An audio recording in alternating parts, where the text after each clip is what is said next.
Hi, everyone. Hello. Welcome to the ArtistWorks Banjo Roundtable. My name is Marcus. I'm the Director of Content and Production here at ArtistWorks. Thanks again for joining us today.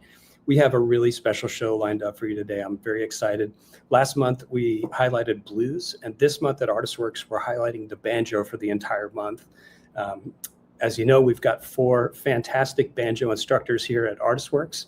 And in celebration of Women's History Month, I'm so privileged to introduce our 2 female banjo instructors, just pioneers of the craft. Let me bring on Allison de Groot and Allison Brown. Welcome. Nice to be here. Only Allison's in the building. Yeah, it's an Allison takeover. Love it. It is. And this is a really cool thing. You guys are just meeting for the first time right now.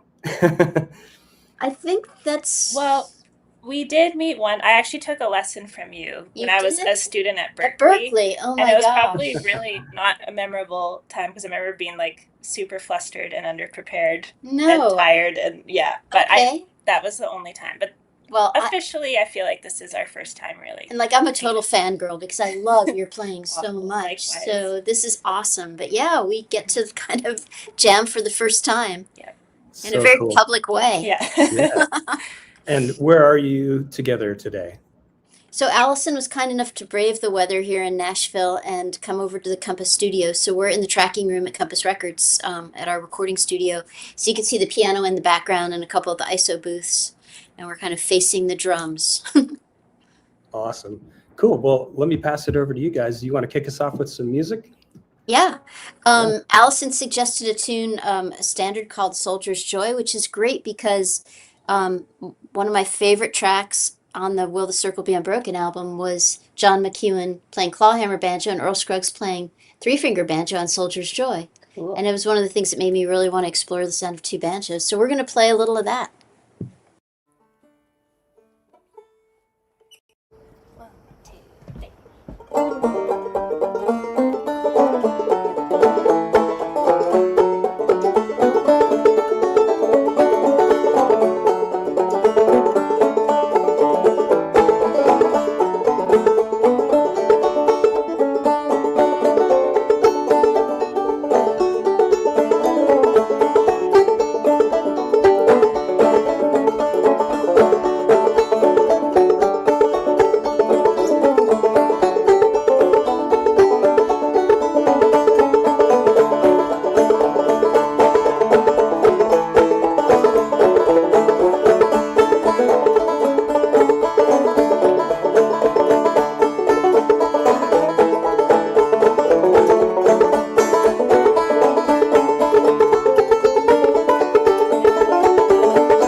And this is a great moment for me because I've been trying to learn how to play clawhammer banjo, and it seems like really impossible to me.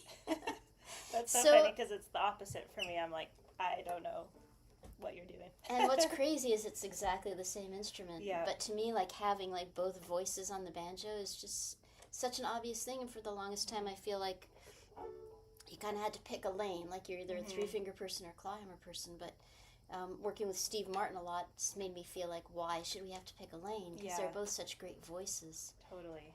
Have you spent a lot of time teaching three-finger players how to play clawhammer? Not really. Not a ton, but I listen to like a lot of bluegrass and a lot of like old time stuff that has, you know, three-finger banjo in it. So I feel like I don't play that style, but I do feel like I'm very influenced by just the sounds of it and kind of, just trying to like imitate some of those sounds. Is there a tune that you've kind of tried to adapt from three-finger world? Not really. I feel like it's more like, I don't know, just sort of like little patterns, like you know, like stuff like that. That's not really like,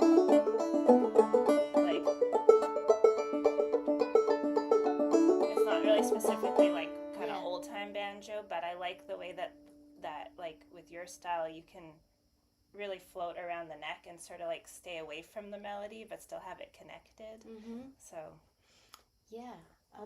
Is there a bluegrass? Maybe there's a bluegrassy kind of tune that, Soldier's Joy obviously has a foot in both. Yeah. But is there one that's like a more of a bluegrass banjo tune that you've messed with? I'm trying to think what that would even be. Yeah. Like Leather Breeches. Yeah, maybe Leather Breeches is a good example. Is that one in G? Yeah. Okay, I'm going to have to tune too. Yeah. So, well, that gives us a good chance to talk about tuning tips. Yeah. Do you have favorite tuning tips? I mean, I love double C tuning. Me too. Yeah. I'm curious. We should get to that for sure, but now I'm going to G. Well, I'm curious, like, how you've been influenced by, like, clawhammer style. Yeah, double C tuning is just, like, the best thing, and we should definitely, let's talk about that next. When you tune, are you tuning, I have a tuner. What kind of tuner do you use? I have the D'Addario little clip-on tuner. Have you tried these little micro tuners? No, I haven't. I'll see if I have one in my case. They're awesome. I like it because it's a little hidden away. Yeah, I know, mine's always so big. I'm not ashamed. I tell my students a lot to watch, you know, the way Earl Scruggs would tune his banjo with like pushing on the strings and pulling on the strings. Do you do that kind of stuff? No. Yeah, if you watch old Earl Scruggs, you can see a lot of times, you know, it's like the way fiddle players have fine tuners.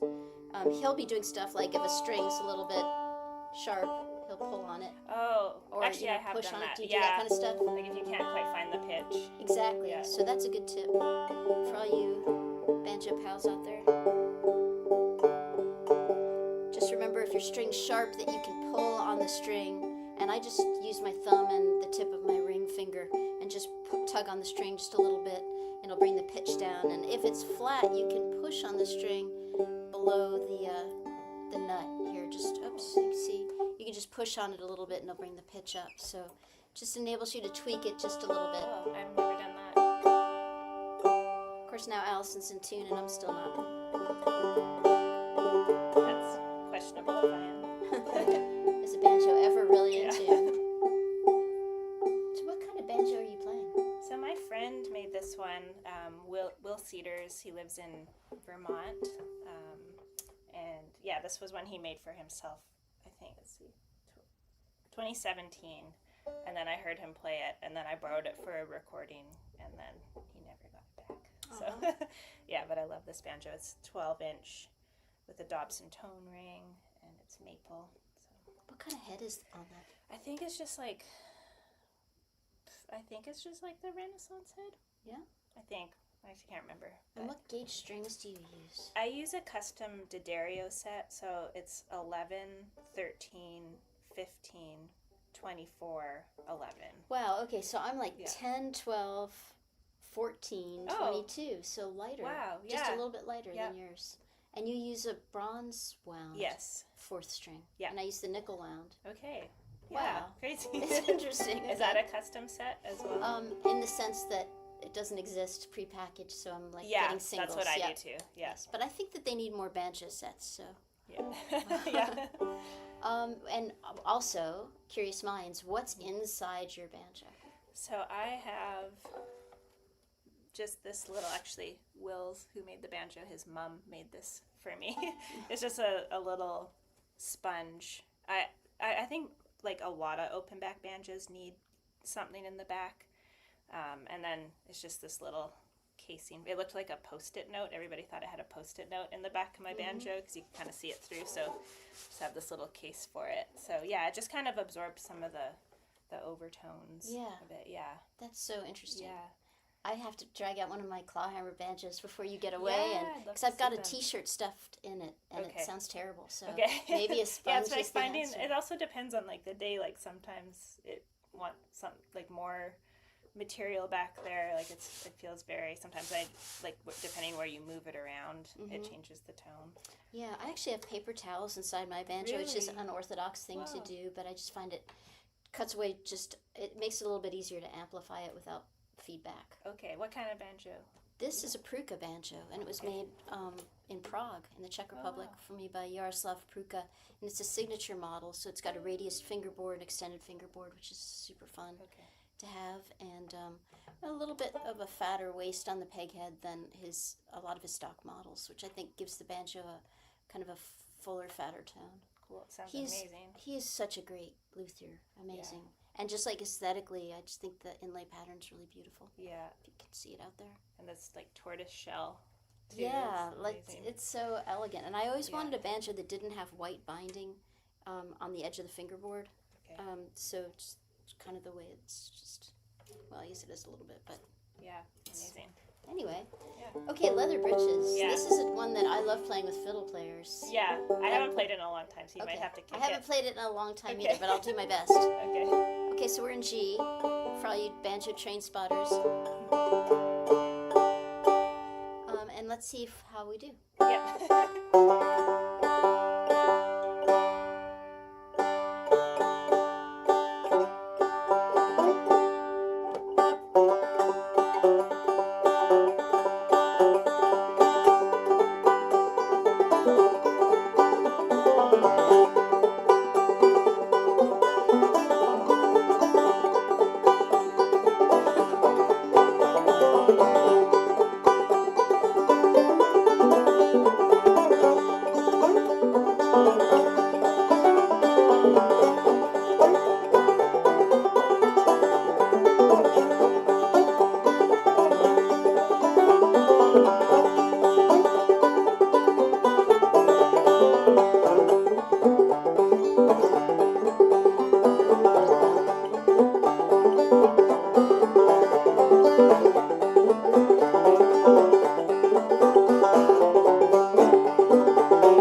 fun. That's awesome. So on a tune like that, do you think, do you ever mess around with like really reharmonizing it? Just kind of curious, like in old time music, would that be a thing where you would just like? I feel like I personally don't have a super chordal brain, but I think I see like certain shapes for if I want to, especially like going up the neck. But yeah, I think. Yeah, you mean like with chords and stuff? Yeah, like what's one thing I've noticed like playing with Celtic players a lot. Yeah. Like the improvisation is more almost in the harmony than it is in the melody, you know? Yeah. Where in bluegrass it's the opposite. The improvisation's in the melody or Yeah, the definitely more melodic. Yeah. Like improvisations and like rhythmic. Yeah, so a tune like that, if like you were really going to take it outside, or like not outside, but you know, outside-ish. Yeah. Like what would you do? Like if I play the melody, can you mess around with some different harmonic ideas, or like would you like kind of like do a 6 minor kind of thing? I would. 3 minor. Or? I feel like no. No. Okay. I feel like that's like very much. I don't think a lot in chords other than kind of the standard chords. Okay. But would you do I'll that? try. Yeah, I mean, I don't know if I'll succeed, Yeah. but I'll try and Yeah. see. Totally. Play a little more of that. Okay. Let me see what I can come up with, because it just feels like it screams for it. It's like, because you could just play the one chord over the whole tune. Yeah. So in this case, you could just play a G chord with a quick D chord and job done. Totally. But you could mess around with it too. Yeah. So let me see what happens. Okay. 1, 2,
that idea of going to, is it like the relative minor? Yeah, like going to the totally. 6 minor chord. So that's a thing that's really fun to try with old fiddle tunes. It's like if you're kind of hanging out on the G chord, is, you know, kind of give it a little, see what the E minor chord does, like giving it a different flavor, because a lot of the same notes are in the scale. Yeah. They say, you went to Berkeley, so you would know if that's true.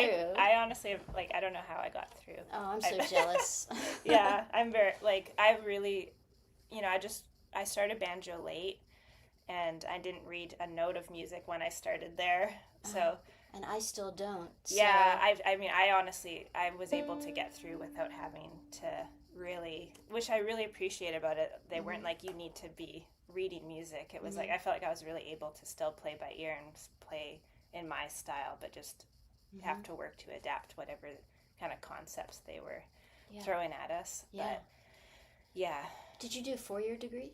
I had already done, I did a visual art degree in Winnipeg before, so I was able to do it in kind of, it was, I think, like 2.5 semesters or something. So it was amazing, like, just, I mean, being in Boston and being around people that were just so, like, passionate and wanted to play all the time was really the best part of being there, was kind of the organic jamming and just getting to play a lot, So a lot of my students will ask me, like, for tips for learning the fingerboard. Like, you actually got to go to a music school where you had to really, like, probably unpack the fingerboard. So I'd love to hear what you tell people about the banjo.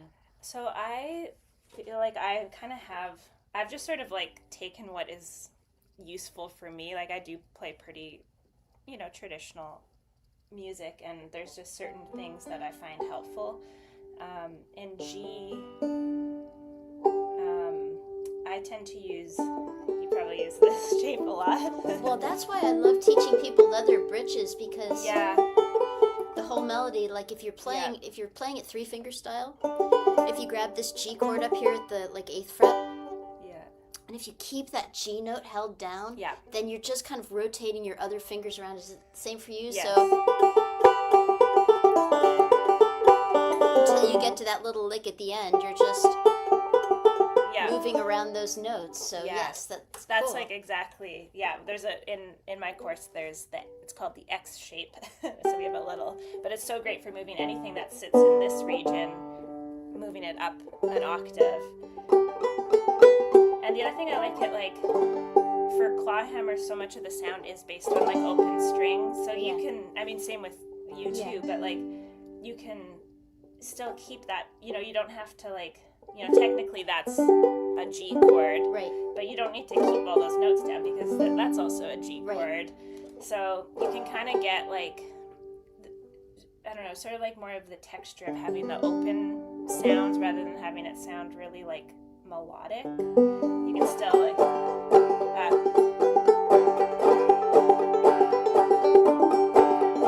you know, like you don't have to play every note, but you can kind of do it. It's the same approach as down here, where you're not having to play every note. You have flexibility and all the notes are right. You can't go wrong. There's no bad notes if you're, you know, doing any combo of those. It all sounds good. So that's great. So you call it like the X position, it's kind of like that or that. Yeah, that's a really cool way to think about it. And what you're saying about open strings, yes, totally. Because a lot of times I'll see people like when you play in the key of D, like we've got the awesomeness of having 2 Ds, right? Yeah. But when you see people like play in D, but they're holding down all the notes, I'm like, no, you're missing so much of the fun because totally. let the banjo work for you and let these notes ring out over the top. Yeah, absolutely. Yeah, well, for your like roles, like, or like, how do open strings factor into? Oh man, open strings are the whole thing because they're the notes that we travel on, right? So that's what I always like moving my hand from this shape. Yeah. I'm traveling on that open first string. Otherwise, it would be too hard to get my hand down to grab that E, right? So, so when when you're listening to something and trying to figure out how they did it, like always listen for the open strings because that's part of the puzzle piece. That's like the connective tissue that makes you able to move your hand. Is it the same for you? Yeah, I'm always looking for that because like tonally, I like the sound of an open string, and it's just like a little puzzle. Yeah, that's what's so cool about banjo. Yeah. So another thing that's so intriguing for me is how like you get so many melody notes out of pull-offs and hammer-ons where we don't so much. We're able to pick the notes because we have more fingers to work with. Yeah. So definitely like with clawhammer. Like for guitar, you can get notes, you know, like 1, 2, 3, 4, like that, and fiddle, you can go like this. Banjo, you can go like this, 3-finger. But it's like you can't go like this. It would sound. I can't even do it. But so it's like every second note. It's like you almost have to plan a half a beat ahead, I guess, you know. So you have to get things with hammer-ons and pull-offs. Just because you can't go like that.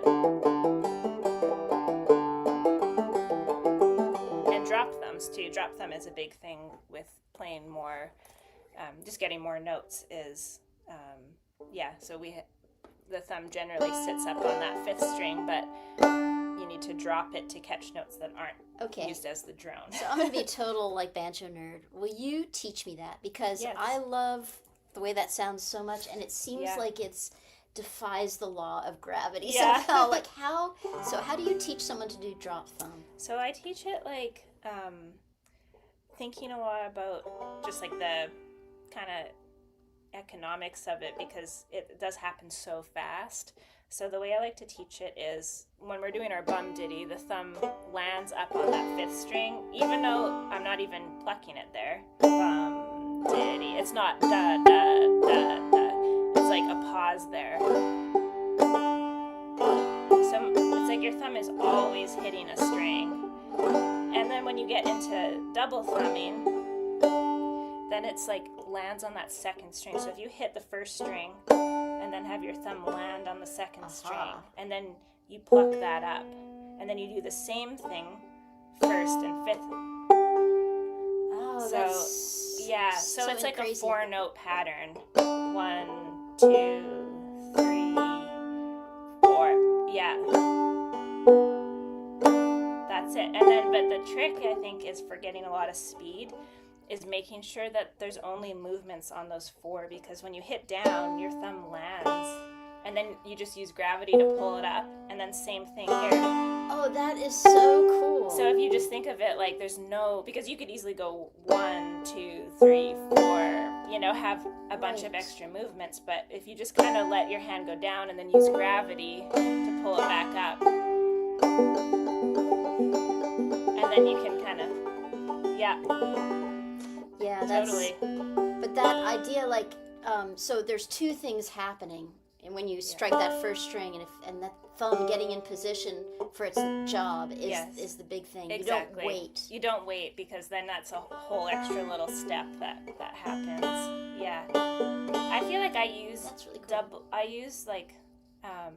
that double thumbing pattern a lot to kind of like emulate your style a bit, like because we can. So you do it so that's the easily. thing. And also, like, a bum ditty kind of sits back a little bit more to me. Like, it's kind of like, I don't know, galloping. Yeah. Whereas I can kind of push things forward a little bit with that pattern, and it feels a little bit more like kind of bluegrass. Totally, yeah. It's all those 16th notes. Yeah.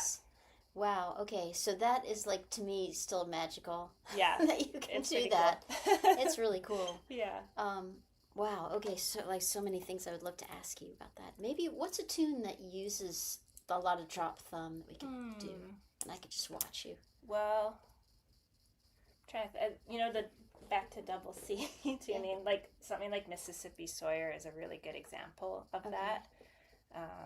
I guess we could do that. I don't know it, so you'll just have to Oh, tell okay, me. okay. I can just dim it. I'm just gonna tune up to double We might as well go to double C. We might as well. C. Yeah, preemptively. Preemptive tuning strike. Okay, for anyone who doesn't know what we're doing, and if you play 3-finger banjo, you might not have come across this tuning yet, but the double C tuning, basically it's just kind of like the Home Sweet Home tuning, in the sense that you tune your 4th string down to a C, but you also tune your 2nd string up to a C. So you have, hence double C. And I've heard people call this the old sawmill tuning. Did I make that up, or is that a thing? I've heard that as well, and I've never really known. I'm gonna go with it because it just sounds Yeah. so cool. It makes me like it even more. So the great thing about this tuning, once you put your finger down at the 2nd fret on the 1st string, you have a C chord. And there's all kinds of beautiful chord voicings that you can pull out of this tuning. Yeah. And so it's kind of endlessly inspiring. It does take a minute to get it, to believe that you wanted to do this. I'm close though.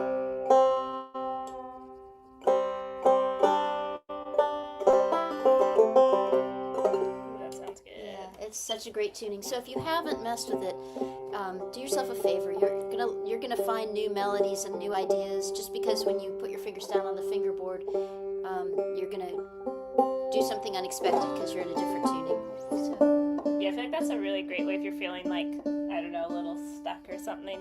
Just playing in a new tuning can really, Yes. It gets you out of your muscle memory and new sounds are going around. Totally, and that's one thing that I love. Like, that's kind of my next question. My list of questions is more cool tunings because I recently learned Riley Boggess showed me the Last Chance tuning. Oh the yeah, F tuning. I love that tuning. Which is so great too. And so usually in bluegrass style, like everything is so G oriented, and sometimes we tune the 4th string down to play Home Sweet Home. Then sometimes we tune to a D tuning to play Rubens Train, and that's kind of it. Okay. We're missing so much. People need to try more tunings. So how does this one go? Sorry, it's normally a D tune, but.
C tuning and 2 banjos. It's the best. best, right? Yeah. So great. It's so cool to see, like, I feel like at double C I really don't know my way around Okay, that logically. I and only it's so do cool. because I've had my banjo in this tuning for a couple of years. Okay. You know, it's like working on tunes with Steve Martin and the record Yeah. that we put out. It's almost I think really everything except for maybe 1 or 2 tunes came out of banjos being in double C tuning. Yeah. Whether or not you like even hear a banjo on it was all like, that's how inspiring, Yeah. like how many melodies you can find in this tuning. Cool. Yeah, it sounds so good. Yeah, it's so cool. much fun. So I don't know if we have any questions or even wow, the time is. Are there any questions from listeners, Marcus, or watchers? Hey there. Yeah, if anyone has any questions, please just drop them in the comments. We did have a question about double C tuning, which you elegantly hit just recently. Okay. But I had a question. So, like, I'm curious because, like, there's obviously a very different stylistic and musical sort of onboarding for clawhammer versus 3-finger styles. Curious, what is the first song that you both learned, and like any advice for someone that's just getting started on like some pointers on where to get started, maybe a suggestion of a first song to learn? Go ahead. Well, I'm curious. I 'Cause I don't actually- even know what tuning you're going to say. Yeah. I actually started by accident with the Earl Scruggs book. What? So I think I learned, it might have been like hot corn, cold corn was the very first thing. But then I realized that what I had heard was clawhammer. And then the first clawhammer tune I learned was Old Molly Hare, which is what I start with in my course. Mm-hmm. It's in double C again because it's so teach it nice. to me? Yeah. Sorry.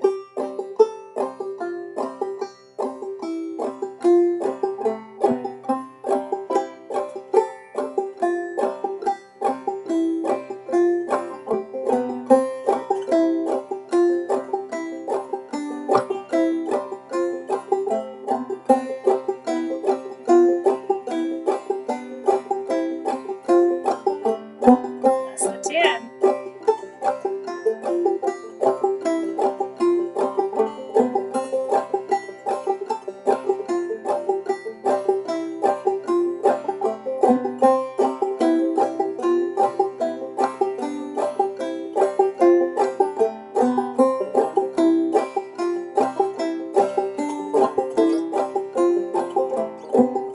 Yeah. So that's all bum diddy. Exactly. So we can get like one bum ditty per kind of note. So and it really lays out nice. Yeah.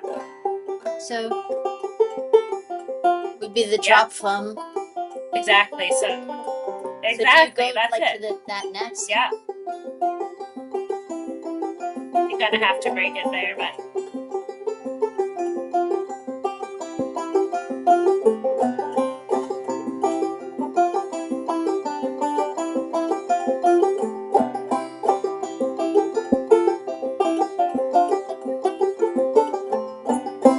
Yeah, so pretty. Yeah. So I that was love that. my first. What was your first tune?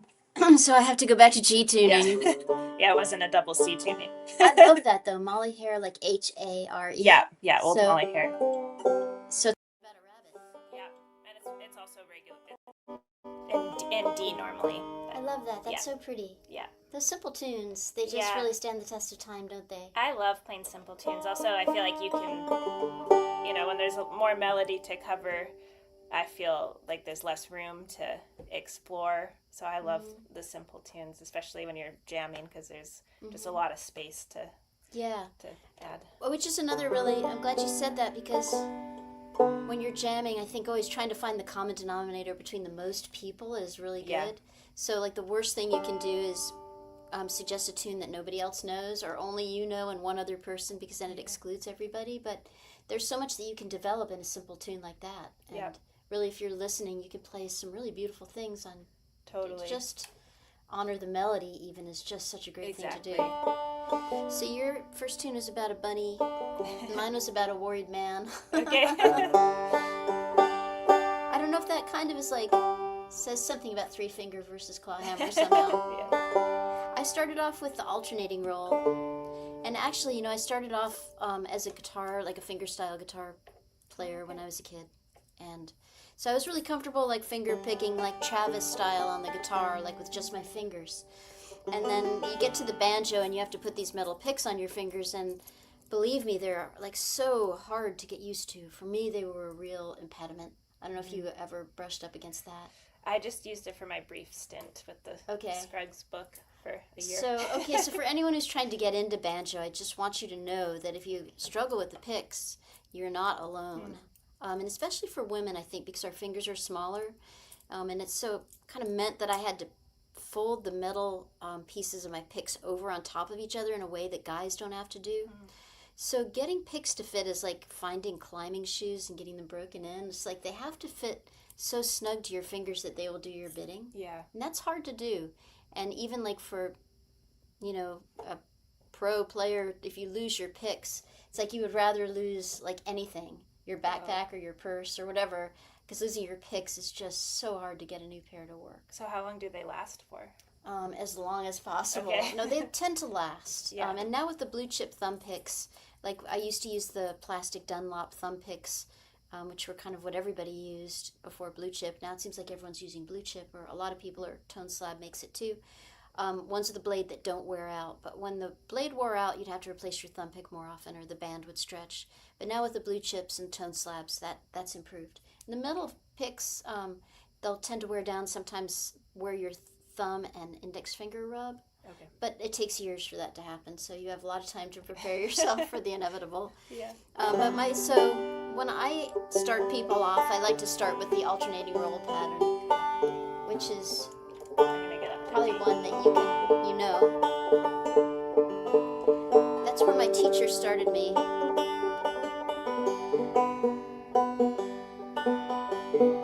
don't know if I've strayed from. Not too bad. Yeah, so that is really just a thumb, index, thumb, middle. Yeah.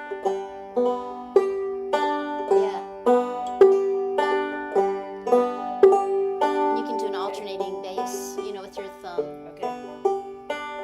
And so it's really just Travis picking on the banjo. And at first I thought, well, that's maybe not a good place for other people to start, because maybe that kind of thing's an anachronism if your goal is to play 3-finger rolls. But then I realized that Cripple Creek B section is just an alternating roll.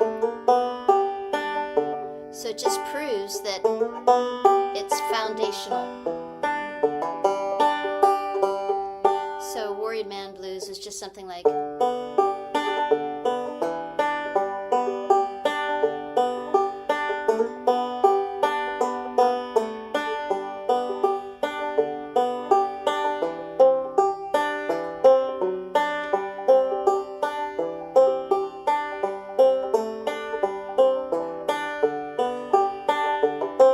And so on.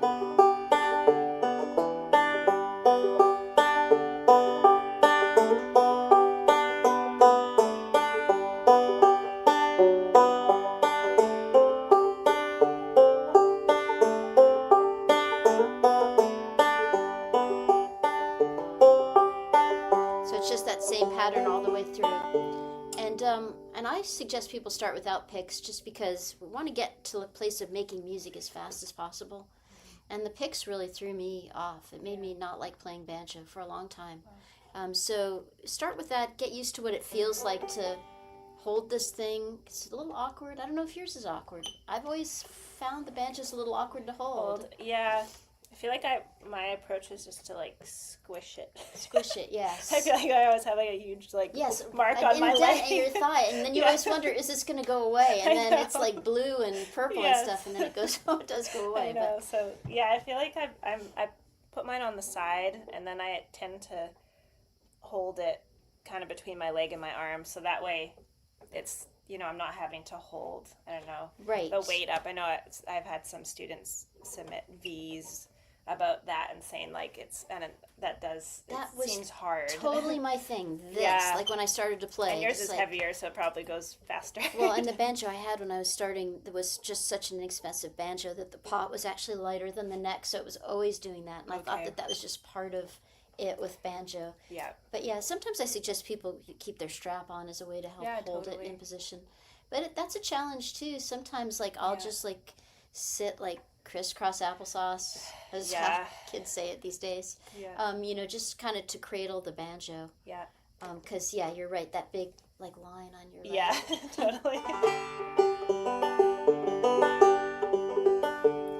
Um, Very cool. And- So, how many like if you're just working on the basics, like we kind of have bum diddy double thumb, and I have another pattern I call crossover, which is 1, 2, 3, 5. Yeah. Really, so you're crossing over your. Yeah. So that just gives you a lot of options. That's kind of in a lot of tunes, like for endings, crossover. Oh, you make it look so easy. It's crazy.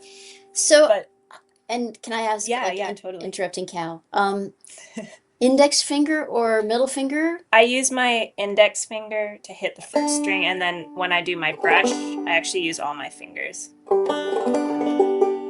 I just like the way, like, that's very bright sounding, and you can kind of hear the rake, whereas So it's a little duller sound, you think, with your index finger? Okay. Yeah. Yeah, I don't know why I don't know what I'm doing at all. But like, if somebody's using their middle finger, is that like a danger Will No, Robinson thing or it's something? like totally either or is Either or. totally fine. Okay. Yeah. So it's kind of like with the 3-finger style, you can do either, you have to plant either your pinky or your pinky and your ring finger to do Okay. this style, but you have to do one of the two choices. Okay. But you can't do none. That's Yeah, not an option. That's not an option. And then another thing I see students do a lot, and I wonder if it's probably the same in your world, is it seems like a lot of people will naturally try to cradle the neck of the banjo in the crook of their Yeah, hand. Do you see for that too? sure. I think that comes from this where Yes, you're having to hold the weight of the neck up, so then you're kind of using like, this area to do that, but then it gets harder to ideally you kind of, I think, have your thumb on the back of the banjo and then it can kind of float around. Like you need to make so many more like I feel like my hand is I don't have like the best left hand technique, but yeah, ideally you can kind of I think make chords like that and then it feels like you're not holding the banjo and it can kind of just float. Do you have any tips for people, or do you just how to get used to that? Because I know it's like for us, I feel like maybe for women it's a little easier because our hands are smaller, so we kind of really need to think about using our thumb to support our fingers so that we can make, like reach chords. Whereas the guys, see a lot of times they're like big old thumbs are hanging out. Like, where's their thumb supposed to go? But what do you tell people on that? I mean, I think getting the balance right is probably the key to that, and then yeah, just like feeling it but not having it as holding it. So it's kind of fine, and it's hard because everybody's bodies are different. Right. So it's always really hard, and a lot of the stuff is online, so people submit videos and it's hard to see. But I think just like finding a way that feels yeah, just like your hands at the right angle. Like it doesn't that's really uncomfortable. And then that is really restricting. And also sometimes like looking in the mirror, I think can be a helpful tool for like right and left hand stuff because you're really probably used to seeing, people play instruments and it's sometimes you'd be like, oh wow, my hand actually, when I look in the mirror, my hand actually looks like that, where you from your angle, it just looks like, different. But so I think sometimes like looking in the mirror and also just kind of being like this is my target sort of go to space to be in. It's really interesting to see because like you do the same hand position I do, and it's almost like what a classical guitarist does with like the way you're kind of have your thumb on the back of the neck, like, and it's interesting to see that you're doing that too, even though you might be doing less like big kind of chord thing, But what I tell people all the time is something that I learned from my daughter's fiddle teacher, which is to pretend there's an imaginary chicken that lives right here, and you don't want to crush the little chicken against the don't crush the chicken. Crush the chicken. So that's like a good visual. Like it's obviously a very, very small chicken, but nonetheless, you don't want to smush it. So just as a way to think about opening your hand up, and you're right, you don't want your wrist like poking way out here, but you don't want to see this either.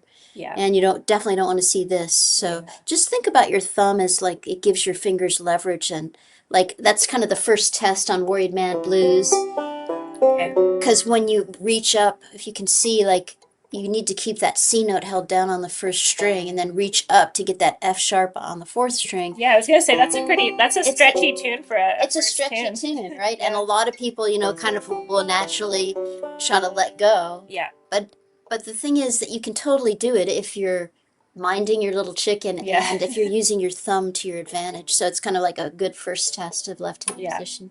That's cool. But oh man, this is so Yeah. much fun. Yeah. What about, should we play another tune? Sure. I don't know why Buffalo Gals popped in my Oh, head. Is yeah. that? I love that Do tune. it. Yeah. And if anyone out there has a request of a tune, feel free to pop that in the chat too, and we'll see if we can find our way through it. Yeah. But yeah, why don't you? You know what? I haven't Okay. played this in so long. Okay, I haven't either, but I'll Okay. kick it off. Okay. I know Like, it'll come back. It's like right by riches in terms of how long it's been. Yeah.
That like triplet thing you were doing was so cool. Yeah, so like talking about open strings, the only way to do this is like with open strings. It's not really not that hard. You could probably figure out a way to do it with your fingers. I don't know how, but it's just and the proper way to do it would be.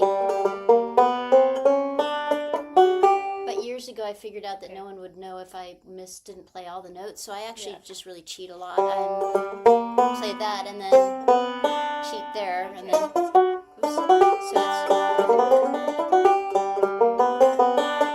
And this is easy because you keep your pinky on the third kind of slide it up from the C to, yeah. So, yeah.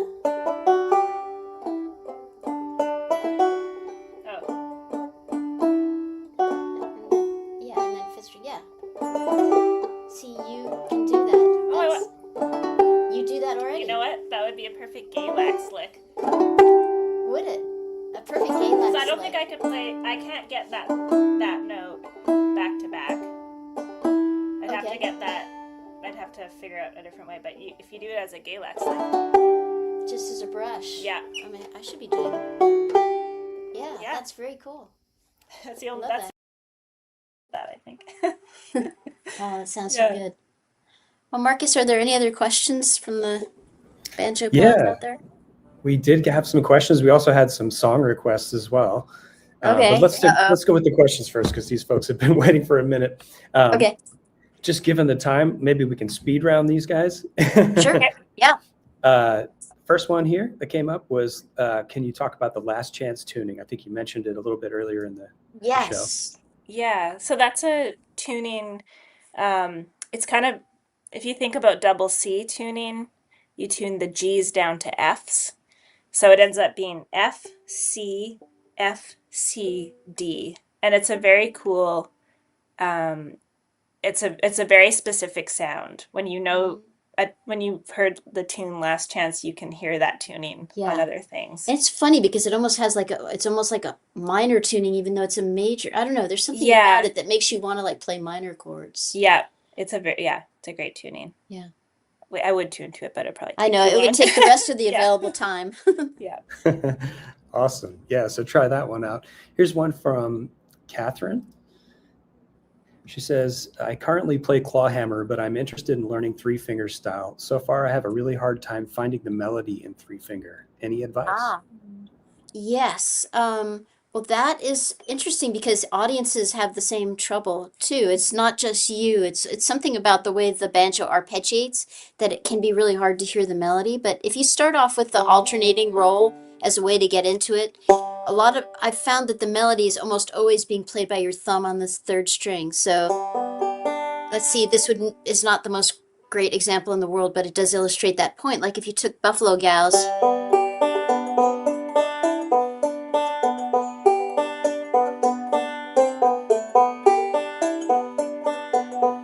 I'm just doing that 3, 2, 5, 1 and playing the melody to Buffalo Gals on the third string.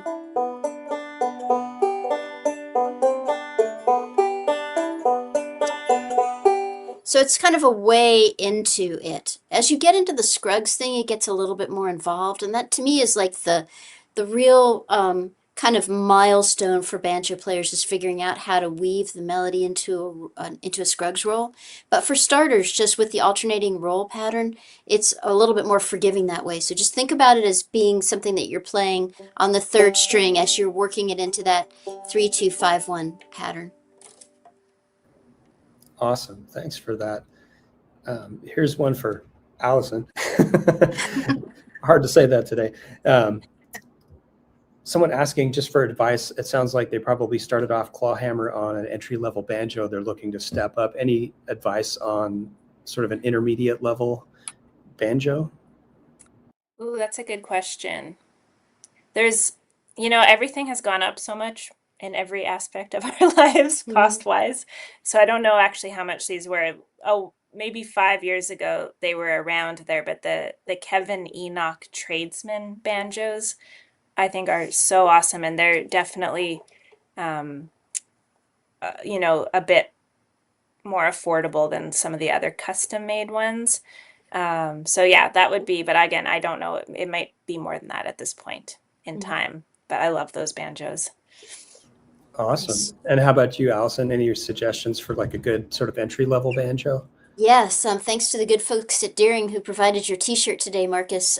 They make a great entry-level banjo for three-finger players. Actually, there's no reason why a clawhammer player couldn't use it too. I've got one in the other room, in fact, the Deering Good Time Banjo. And I recommend those to people all the time because it's a very economical way to dip your toe into the banjo world and see if it's something you want to continue to pursue. Probably for, I don't know, somewhere in the neighborhood of $750, $800, you can get a banjo that's infinitely better than my banjo that was doing that. all the time. It's a great instrument, the good time banjo. Awesome. Cool. And here's one that I guess would, this is for you, Allison. So I'm going to have to find a better way to do this. Can clawhammer be played on a banjo without a scoop neck? Any advice on that? Oh, yes, definitely. And also, I think like clawhammer historically has been played on like resonator banjos. Like, We want to play a little on mine? sure, let's switch.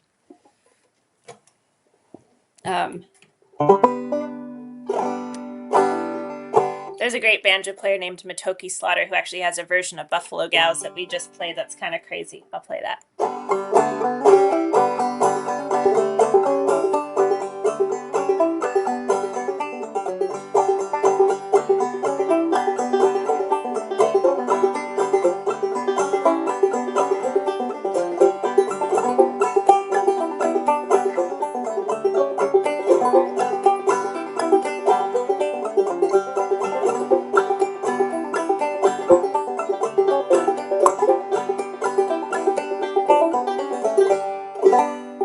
Crazy. Yeah, I know.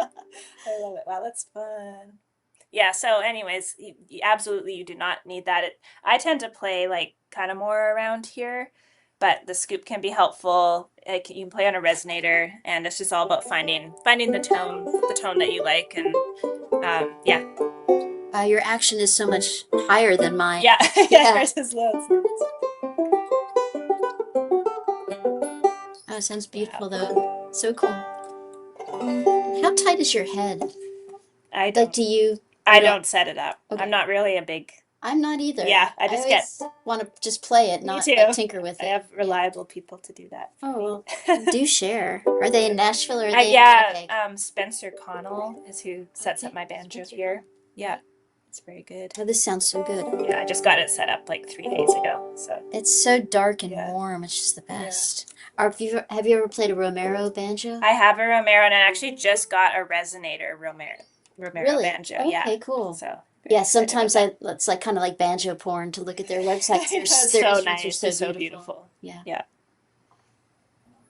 Awesome. Well, here's one from Banjo Pal Dale. Oh, All right. hi, Banjo Pal Dale. He says he's taken both Scrug style and clawhammer from both Allisons. Are there many players who do both? He needs some encouragement. I think Well, so how does it seem from your perspective? like in the chorus. Or just just in or general. banjo players in the real world? Frank Evans is Okay. one player. Do you know Frank? Canadian? Yeah, he's another Canadian banjo player. He's awesome at Slow can right? yes, Yes. yeah, and he's been playing with Bronwyn, Keith Mhm. Hines lately, but he's like amazing at both styles. Mm-hmm. Ross Carson is great at Oh, both. And Steve Martin. I mean, Yeah. he was the one who kind of made me really think about the fact that I needed to try to do more clawhammer, just because why not? Yeah, Like, why leave something good on the table? There's yeah, no reason to. It's like there's so many great voices in this instrument, and clawhammer is such a great one. totally. There's also I feel like in like the old time scene, there's people who play. It's like more old time 3-finger styles too, Uh-huh. like not Scruggs style or like, but 2-finger kind of thing. 2-finger and also 3-finger kind of Mhm. rolling. Yeah, I don't know what it's called, but that's also really common too. So you can do it. Yes, you can do it, Dale. You totally can. Yeah. Awesome. Cool. Well, I think we're about at time here. Just want to thank everybody for joining us today, and thank you both, Allison and Allison, so much for your time and your wisdom. It's awesome to see you guys hanging out and playing for us today. This has been really fun. For anyone that's tuned in here, if you like this kind of content, please subscribe to the channel. We do this kind of thing frequently, so please join us. Also, check out ArtistWorks.com if you're interested in learning banjo. You can learn directly from one of these folks. There's hundreds of lessons there, and you can send videos in and get direct feedback on your playing. So they'll help you get over those plateaus as you find them. And I was wondering if I might add one final request that you play us out on something. We had a couple song requests come in. Yeah, for sure. Let me throw all the ones that were thrown out there, and we can do Doesn't a matter. dealer's choice kind of thing. So we had Red Haired Boy, Man of Constant Sorrow, that one. Soldier's Joy and Blackberry Blossom. Okay. Well, we played Soldier's Joy, and Man of Constant Sorrow would be kind of hard for me to. I mean, we could kind of pick out the melody. It wouldn't be that good. So what Blackberry Blossom and We could do And Blackberry. Red Hair Boy. Red Hair Boy? Your choice. We 'Cause could do. equally haven't played either one in forever. Me too. Okay. I play like some old time versions of Blackberry Blossom that are very similar. Let's try that. Okay. Yeah. Okay. So, who requested this, Marcus? Well, whoever requested this, we're doing this especially for you. This goes out to you. This totally goes out to you. You could see like how you approach something you haven't played in a while. Yeah. Okay. All right. You or me. I'm trying to remember how it even goes. So. Oh yeah. Okay. Oh. I don't know if I'm in the. I think my. You know, whenever you pick up somebody else's banjo, even if it was in tune, then it kind of becomes it's out of tune for you. So I probably out of tuned your banjo No. unintentionally just by holding it. I hit your banjo against my banjo when I handed it back. So Yeah, but no, we that's probably bumped them both out. maybe it made mine go in tune. I don't know.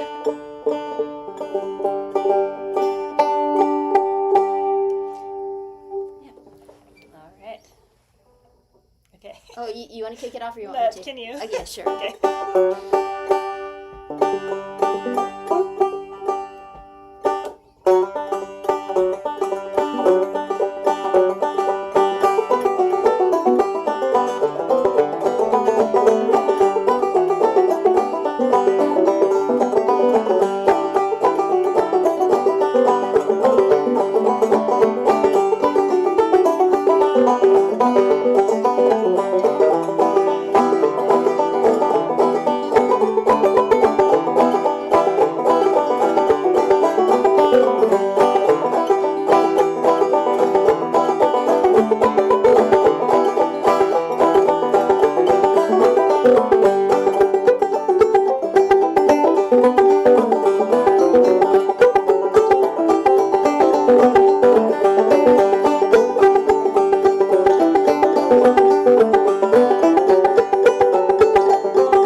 Thanks, y'all, for watching.